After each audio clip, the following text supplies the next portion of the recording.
Whether their careers ended with shame and controversy, or they just realized that they hated the world of show business, lots of celebrities have fallen out of the limelight and been forced to rejoin the workforce. So let's check out the celebrities who are now working regular jobs, starting with a child star turned satellite CEO and ending with one of the most famous basketball players of all time.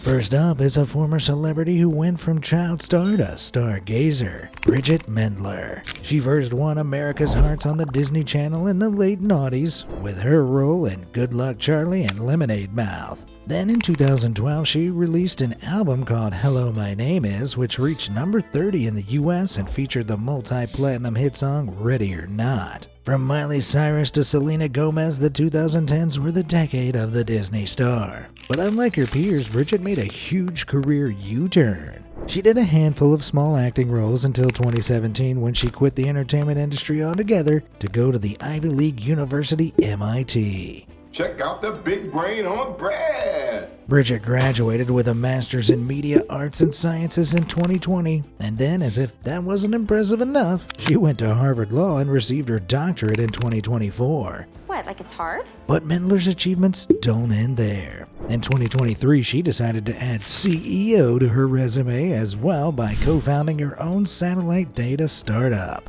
Northwood Space. Northwood aims to build ground stations on Earth that communicate with satellites and support them during missions, and as of 2025, they've raised over $30 million to build their first manufacturing facility. So Bridget has come a long way from her vlogging Disney days, and while Hollywood definitely lost a bright star, it's only because she's too busy reaching for the real thing.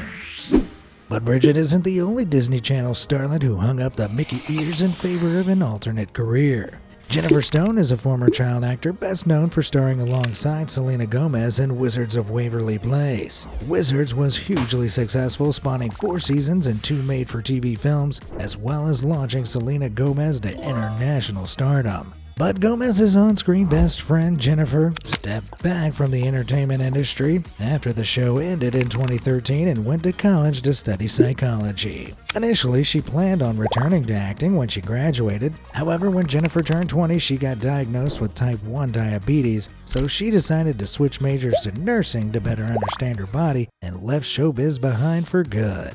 She graduated in December 2019, and while her TV character Harper was the only member of the main cast who wasn't a wizard, the real Jennifer demonstrated her magic by working on the front lines throughout the COVID-19 pandemic. In one instance, a girl even recognized her from her voice and was incredibly confused as to why she was getting treated by a Disney star.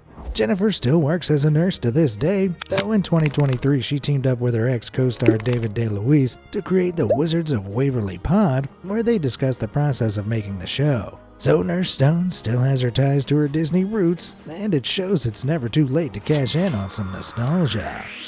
And speaking of nostalgia, how about those Star Wars prequels, huh? Has enough time passed that we can forget how bad they were? Sorry, Jar Jar. While the prequels were met with a lot of criticism from die-hard fans in 1999, Episode 2 launched the career of a then 19-year-old Hayden Christensen to international superstardom. But not long after playing the iconic role of Anakin Skywalker, he made the unconventional choice of rejecting the celebrity lifestyle. Feeling that his career had become a powerful wave that was destined to crash, he stepped back from the limelight, only occasionally acting in independent films here and there. Then in 2007, he put the hay in Hayden by buying a farm outside of Ontario, Canada on a whim, explaining that he'd rather spend his money on hundreds of acres of land in the Canadian wilderness than an apartment in New York. Ever since, the Sith Lord has spent his spare time renovating the farm and learning how to construct buildings, grow crops, and raise livestock. Hayden also had a passion for design, so he launched a clothing line in collaboration with RW & Co. in 2013, inspired by his farm. The same year, he also established a small-budget production company called Glacier Films with his sibling Tove Christensen. But even his new grounded lifestyle couldn't keep him away from the Force entirely, because he briefly reprised his role as Anakin in the 2022 Disney Plus series Obi-Wan Kenobi and the 2023 spin-off Ahsoka. So with a selection of ventures ranging from the extraordinary to the literally down to earth, Anakin is certainly keeping himself busy and hopefully free from the evil thoughts of a Sith. But as Anakin started to stray to the dark side in Episode 2, another star was giving Hayden a run for his money and slowly becoming one of the most popular teen actors of the early 2000s. Amanda Bynes first found fame starring in her own Nickelodeon series, The Amanda Show, but then she started to carve out a career as a bona fide Hollywood star by appearing in box office smashes like She's the Man, Hairspray, and Easy A. Her future seemed incredibly bright, but then in 2010 she started struggling with mental health and substance abuse and was soon arrested for erratic behavior and diagnosed with bipolar disorder. Tragically, Amanda was placed in psychiatric care in 2013 and her parents were granted a conservatorship over her affairs. This essentially ended her acting career. But by 2014, Amanda had started to recover. She enrolled in the Fashion Institute of Design and Merchandising in LA and graduated with a degree in merchandise product development in 2019. Then in 2022, she pivoted from fashion design to nails by studying cosmetology and becoming a manicurist. This was accompanied by a distinctive new look involving dyed hair, a face tattoo, and cosmetic surgery that had a lot of people concerned about her well-being. But in April 2024, she announced that she was preparing to take the manicurist board exam to get her license while using her fashion school skills to release her own clothing line in collaboration with designer Austin Babbitt. So it's good to see that the Queen of the Naughties is still making art to this day, and despite the chaotic ending to her acting career, she's still finding success in other areas. But she's not the only Hairspray cast member whose Hollywood career was sprayed away. In 2006, Nikki Blonsky auditioned for the movie's lead role with no professional acting or singing experience while attending high school and working at a Cold Stone Creamery store in Great Neck, New York. She beat out 1,100 other actors for the part, and her performance earned her a Golden Globe nomination. So her career couldn't have had a better start. But unfortunately, Hairspray wasn't enough to get her consistent work in showbiz. To find a way to pay the bills while auditioning for more roles and waiting for her next movie, Blonsky started working at a beauty salon in Great Neck in 2011. She was seen doing everything from applying makeup to sweeping floors, which was pretty far removed from the life most people expected her to have after her big break. But her next big role never arrived, and as her auditions dried up, it seemed like her life in the limelight was over. While she probably can't belt out any musical numbers in the salon, Blonsky hasn't given up on her dreams. She continues to audition while keeping her day job, making the occasional appearance on stage and screen, though nothing has come close to the success of Hairspray. Yet. The film industry seems reluctant to let her back in, but in early 2025, Nikki started taking social media by storm instead. She gained infamy for her videos on Cameo, a platform that allows users to pay a celebrity to film a custom message. Clips of Nikki's cameos have gone viral on TikTok, and they often feature her singing songs from Hairspray. It's become so popular that she's now one of Cameo's top sellers. So as Nikki's gone from Hairspray to hairstylist to Cameo star, it goes to prove that social media can revive anyone's career. But of course, some people don't want their careers to be revived. 12-year-old Peter Ostrom snagged the role of Charlie Bucket in the 1971 classic Willy Wonka and the Chocolate Factory after being scouted in a children's theater production in Cleveland. This could have been the young actor's golden ticket to stardom, but he simply wasn't interested after the film's production wrapped and he turned down a 3-movie deal with a Hollywood studio. See, it turned out Ostrom was more into animal farms than chocolate factories. He specifically loved horses, so he followed his true dream and studied at Cornell's College of Veterinary Medicine and found work as a vet in Lowville, New York. As he grew up, he became reluctant to even admit he'd played Charlie. In fact, his long-term girlfriend and future wife didn't even know he was the kid in the movie until he confessed to her just before she met his mom for the first time. After 4 decades of work, Ostrom officially retired from the veterinary clinic in 2022, but he still helps them out with training their new graduates as well as working on the side with a dairy consulting business. With his retirement, he has also become much more open about his experience as Charlie and has reconnected with his former castmates. Every year, he visits the Lowville Academy and Central School to talk about the movie and answer questions from students. This has revealed that Ostrom still earns $10 in royalty payments every 3 months from the movie. That's more than all those poor Oompa Loompas made, but it definitely isn't enough to get over the trauma of witnessing this as a child. Rowing for the rowers, keep on rowing. Pete's rejection of Hollywood has a lot in common with the career trajectory of another child star whose breakout movie The Shining came 9 years after Willy Wonka in 1980. Danny Lloyd was just 6 years old when he yelled, "Red Rum!" in Kubrick's masterpiece. But after starring in one more role in 1982, he retired from acting at the ripe old age of 13. Lloyd has said that while he enjoyed the experience, Hollywood life just wasn't for him, and aside from a brief cameo in The Shining's 2019 sequel, Dr. Sleep, he never looked back. In college, he took on regular odd jobs like working at Walmart and helping out on a hog farm, but today he's a humble biology teacher at a community college in Kentucky with a wife and 4 children, where he has to skirt around any mention of his famous role to avoid disrupting classes. He's so private that he rarely accepts interviews, but that said, I'm sure he's been tempted to go all, "Here's Danny," on unruly students from time to time. Unfortunately, not everyone leaves showbiz by choice, and when you're typecast as the geekiest of geeks, maintaining a Hollywood career is always going to be tricky. For Chris Owens, better known as Chuck the Shermanator from American Pie, this was the reality. While he's been invited back for every American Pie sequel, finding regular acting work has proven difficult for someone as distinctively Chuck Sherman as Chris. So for several years, around 2013, he worked as a waiter at a sushi restaurant in Santa Monica to support himself between auditions, while also dabbling in commercial photography. If he didn't tell clients having their picture taken to prepare to be Shermanated, I'll be very disappointed. Since then, he has appeared in a few more projects, including a cameo in the 2018 cinematic masterpiece The Last Sharknado. It's about time. But in late 2018, he actually joined Pacific Union International as a realtor. So it seems that after all this time, the Shermanator may be finally leaving the acting world behind for good. Man, there goes my wish for another Sharknado movie.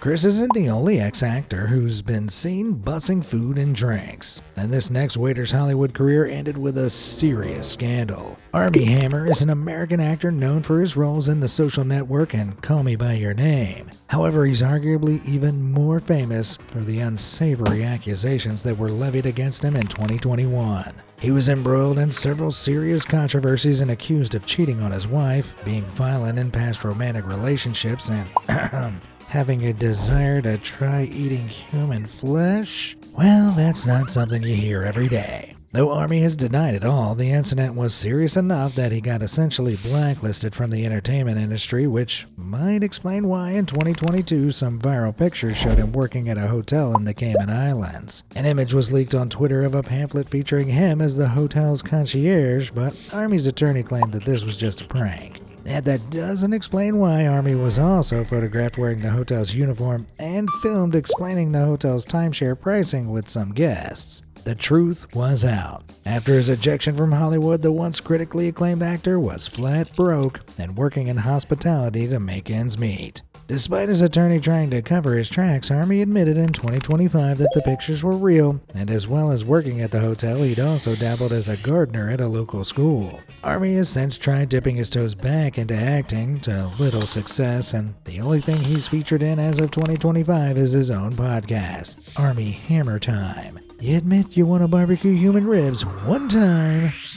Even Armie's podcast name is cannibalized, as we all know that Hammer Time really belongs to MC Hammer of Hammer Pants and Can't Touch This fame. Real name Stanley Kirk Burrell, MC Hammer's rise to fame as a hip-hop artist in the 90s was meteoric, reportedly earning him over $70 million in less than 5 years. But it seems that both MC and Armie Hammer are cursed with the inability to hammer down a budget, because in 1996 the musician filed for bankruptcy. He was apparently $13 million in debt due to dwindling album sales, unpaid loans, and a crazy lavish lifestyle. I understand a nice car or two, but a solid gold toilet and house sign just seems unnecessary.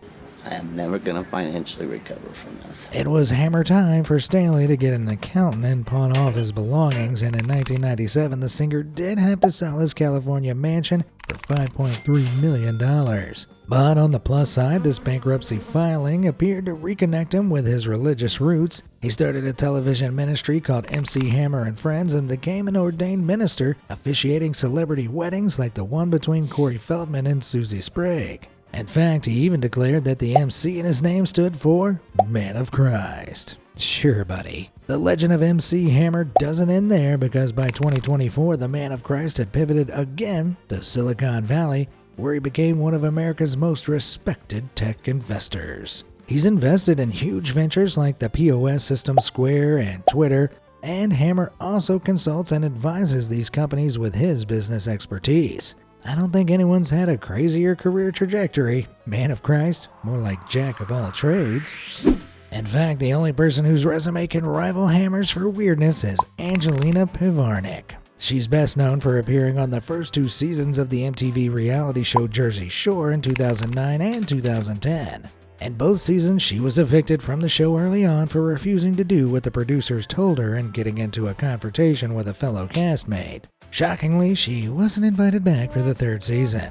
But by then, Angelina's career had transitioned from this You farted real bad in the club. Let's not even go there. to saving lives in New York. In 2014, she became certified as an EMT for the New York Fire Department, working from 2016 to 2018 at Rossville Station in Staten Island. It was an admirable career change, but unfortunately, her history as a reality TV star made working in a normal job more difficult.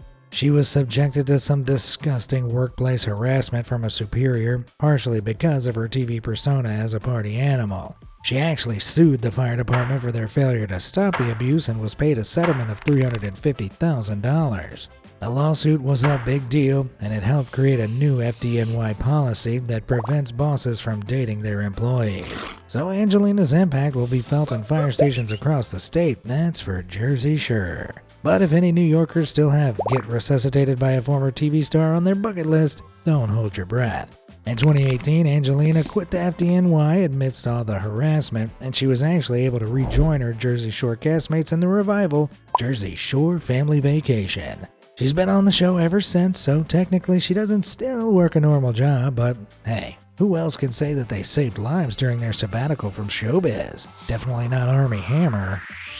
What happens when 3 brothers with good singing voices and TV-friendly faces form a band and start making pop hits? Teenage girls everywhere go crazy. But then what happens when the band eventually calls it quits? Well, if the Jonas Brothers are anything to go by, 2 of the brothers move on to solo careers in acting and music while one goes into entrepreneurship. Yep, after the boy band disbanded in 2013, the eldest Jonas, Kevin, left music behind and became the co-CEO of an influencer marketing company called Blue Market. He also founded a real estate development and construction company, as well as dabbling in the world of programming. While these jobs might not seem normal in the traditional sense, they're certainly a far cry from what made him a celebrity. In 2019, Kevin did reunite with his brothers to make new music, but it's safe to say that he has a pretty solid backup plan for when he gets tired of playing mid-2000s pop rock again, and even gigging with the guys hasn't stopped him from spreading his wings further. Since 2022, he and his other brother Frankie, the 4th Joe Bro that never joined the band,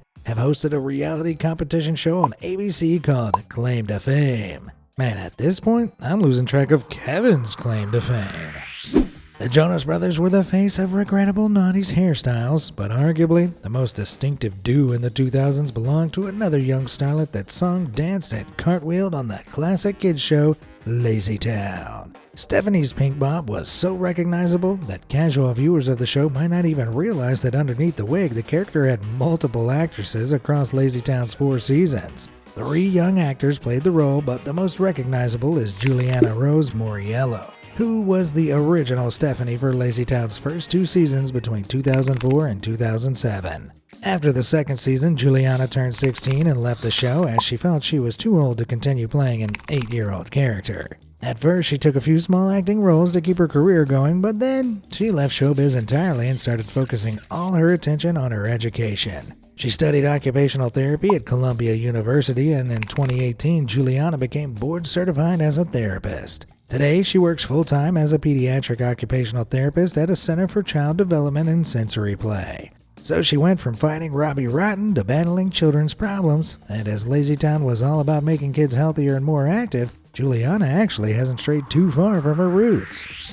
Another child star who went from lights, camera, action to a college degree is Jeff Cohen, who played everyone's favorite character Chunk in the 1985 movie The Goonies. These days, instead of hunting down buried pirate treasure, Chuck spends his time hunting justice and doing the truffle shuffle in courtrooms as a lawyer. See, The Goonies is responsible for launching the careers of many famous actors like Sean Astin, Josh Brolin, and Ke Huy Quan. But Jeff threw in the acting towel at 17 years old in 1991. He's explained that as a chubby child actor, getting work was easy, but as puberty turned him from chunk to hunk, he was no longer the chubbiest kid in the room and he couldn't get roles anymore. It might be the first ever case of a celebrity losing work because he worked out too much, but as you can tell, I have a similar problem. Jeff was at a crossroads in his life and he decided to pursue a career in law as the Goonies director Richard Donner helped him to get internships. Thankfully, law proved to be a much more fruitful career for Jeff as he earned a doctorate from UCLA in 2000 and started his own law firm, Cohen Gardner, in 2002. To this day, he works as an entertainment lawyer supporting actors in their careers, and he even represents his fellow Goonie, Ke Huy Quan. He negotiated Kwan's contract for his role in the 2022 film Everything Everywhere All at Once, which won Ke an Oscar for Best Supporting Actor. So it's good to hear that Chuck is still saving the day and helping his childhood friends to find some golden treasure. But he's not the only actor who decided to stay in the entertainment industry and pivot to a career behind the scenes. Reed Alexander was a teen star best known for his villainous role as Neville in the Nickelodeon series iCarly. When the show ended in 2012, Reed made a few more TV appearances, but while being interviewed about his roles, he realized that he didn't want to act anymore, and his true passion was journalism. He was more interested in interviewing than being interviewed, so he stopped acting and earned a bachelor's degree in journalism, business management, and leadership at NYU. He then worked as a reporter for CNN in Hong Kong before coming back to New York and earning a master's in journalism from Columbia University. Since then, Reed has reported for multiple news outlets including the Wall Street Journal, Business Insider, and the BBC. Then, if that wasn't enough, in 2022 he started working as a part-time journalism professor at the University of Miami, and his students have said that he's a great teacher. In 2021, iCarly was revived for 3 seasons, and Professor Alexander went on a trip down memory lane by guest starring in 2 episodes. But he's still committed to his job as a professor, and I can't imagine knowing that the evil Neville Pepperman is the person grading your papers. Your work disgusts me. I guess I'm gonna fail that course.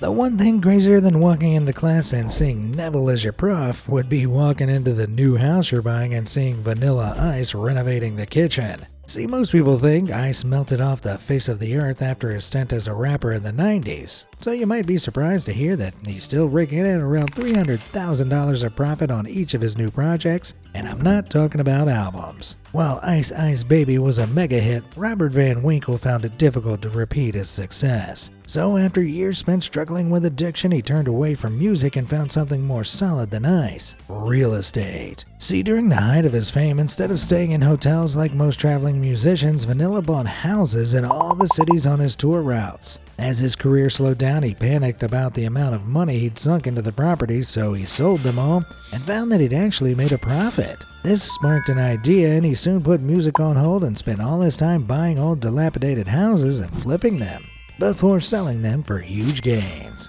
Vanilla has something of a gift for renovation, and his skills even launched a show called The Vanilla Ice Project, which gives viewers tips on how to refurbish their own homes. Today, Van Winkle has an estimated net worth of around $10 million, so he's far wealthier than your average house flipper, and he still performs the occasional show for his fans. But he's made lots of money from his day job in renovation, and while flipping houses isn't quite as glamorous as topping the charts, Vanilla has no shame about trying to flip that house, baby.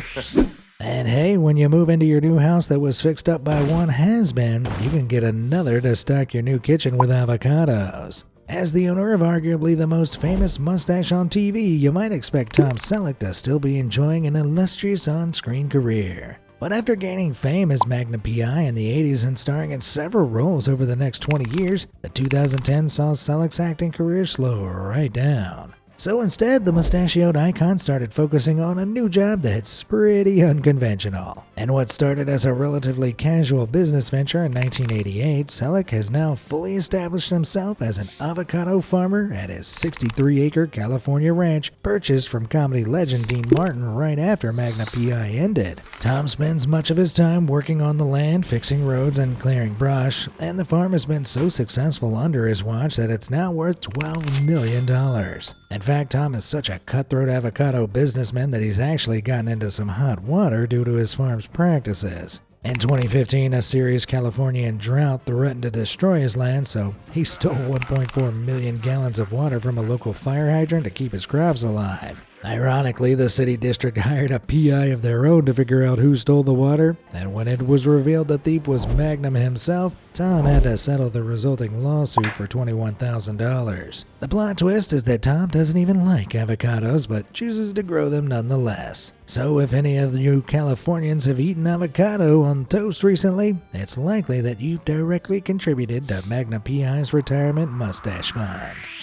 But do you know what would go well with this avocado brunch? A refreshing glass of mead created by a child star turned master brewer. The twins Dylan and Cole Sprouse have been working as actors since they were babies, with roles ranging from Disney's The Sweet Life of Zack and Cody to the 1999 movie Big Daddy. But while Cole continued his acting career into adulthood with popular shows like Riverdale, Dylan focuses on a very different type of entertainment: brewing mead. Mead, for the record, is an alcoholic beverage made by fermenting honey in water, and its popularity has dropped off quite a bit in the last few hundred years. So why did Dylan Sprouse open his own brewery, All Wise Meadery, in 2018? Well, when The Sweet Life ended in 2011, Dylan went to NYU to study video game design, but he soon developed an obsession with history and an interest in the ancient drink, so he started brewing it in his spare time. After graduating from college in 2015, he returned to acting and picked up a few roles, but he also spotted an opportunity to turn his hobby into a career by opening up his brewery.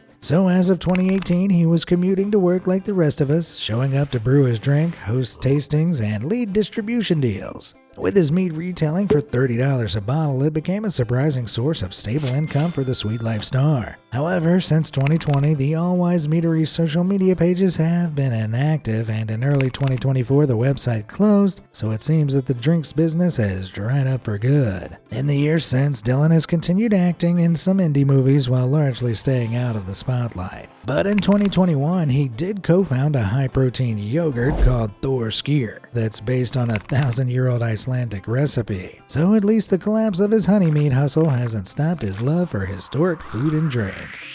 Unfortunately, other actors have been slightly less successful than Dylan and Tom since leaving the world of TV. If you were ever a fan of the early 90s Disney series Even Stevens, you'll remember Beans, Shia LaBeouf, bacon-loving next-door neighbor. Stephen Anthony Lawrence was certainly memorable in his role and in similar parts in films like Cheaper by the Dozen and The Cat in the Hat. But nowadays his acting career isn't so busy, partially due to the fact that he started balding at just 14. I feel you, buddy. I've been bald since birth. This made it difficult for Stephen to get roles. Then, unfortunately, when he finally started to age into his hairline at 21, his father fell ill, so Stephen paused his career to look after him until he passed away. This extended break meant his career never really took off again, but that hasn't stopped him from sharing his acting knowledge by delivering seminars to aspiring actors at colleges throughout America. And around the holidays, he sometimes even works as Santa's little helper at a mall in Northern California in honor of his father, who loved Christmas. Fans always recognize him as Beans because even though he strayed from his acting career and has gone bald, who could forget that face? Fortunately, he found some success in recent years by starting a podcast in 2023 called Even More Stevens with his former co-stars Christy Carlson Romano and Nick Spano. So Beans lives on, and you can't get rid of this guy that easily. Here's a question. How do you get your stubborn dad to seek alternative treatment for his bad back? Well, you tell him that your local chiropractor is the ex-drummer of his favorite band, of course. See, back in the 70s, rock and roll was rockin' ruling, and one of the biggest bands at the time was the English punk group called The Clash. Terry Chimes was the group's original drummer, but he left after their first album because he ironically clashed with the other members. He briefly played in a few other bands afterwards like Black Sabbath, and it was during this time that his shoulder seized up while bowling and had to be sorted out by a chiropractor. Terry was so inspired by this that he left music altogether in 1994 and followed his passion by studying chiropractic medicine. Since then, he's owned his own clinic in Essex and regularly gives chiropractic seminars, making him the only chiro to also be entered into the Rock and Roll Hall of Fame. If the spirit of punk is rebellion, perhaps going from cracking beats to cracking backs is as punk as it gets. Okay, maybe not, but it certainly takes some backbone. And backbone is definitely what you need to go toe-to-toe with Steven Seagal, a former martial artist turned movie star turned diplomat. In the 80s and early 90s, he was best known for his performances in action movies like Under Siege and Hard to Kill. But when his movie career began to lose steam, Seagal didn't let his action man skills go to waste. In 2013, he was sworn in as a deputy sheriff in New Mexico and used his combination of star power, strength, and martial arts expertise to train up officers around the U.S.-Mexico border. As if that wasn't enough, in 2018, he was hired as a special representative for the Russian Foreign Ministry thanks to his much-publicized friendship with Vladimir Putin, who he said is like a brother. His job is to promote good relations between Russia and America through the exchange of culture and art. I don't know if I'd call Under Siege art, but whatever, Steven. He earned an Order of Friendship Medal from Putin's government in 2023 and moved to the country in 2021 after gaining citizenship, so it's fair to say that he's fully embraced Russian life. But while Steven's role in Russia is a pretty crazy career change, his stint in law enforcement makes perfect sense for a former action star. Still, he isn't the only celeb who's tried their hand at being a cop. And if there's anyone who could scare a criminal into submission, it's Shaquille O'Neal. After an extremely successful career on and off the basketball court in 2016, Shaq was sworn in as an honorary deputy sheriff in Clayton County, Georgia. Having already received police training the decade prior in LA, he was ready to protect and serve, and the 7'1" center became the tallest deputy in the history of the Clayton County office. In 2019, he also became an auxiliary deputy for the Broward County Sheriff's Office in Florida and now regularly attends discussions on how to make the county safer. But Shaq's cop career didn't end there, and he's since been given the title of Honorary U.S. Deputy Marshal with other agencies in California, Arizona, and Florida, and he even ran for sheriff in Henry County, Georgia in 2020. He ultimately didn't win, but the sheriff who did elected him as the Director of Community Relations in 2021, giving him yet another important role in law enforcement. Now, Big Shaq is currently still a basketball analyst on TV, so all this police work is more of a side hobby than a new career. But if all police were Shaq's size, criminals would be slam dunked left, right, and center. I mean, if I was a criminal, just knowing that any day could be the day that Shaq volunteers for beat duty would be enough to keep me in line. Which celebrity's career change surprised you the most? Let me know in the comments below, and if you still have a craving for some Hollywood gossip, check out our video on celebrities who are unrecognizable today. Thanks for watching.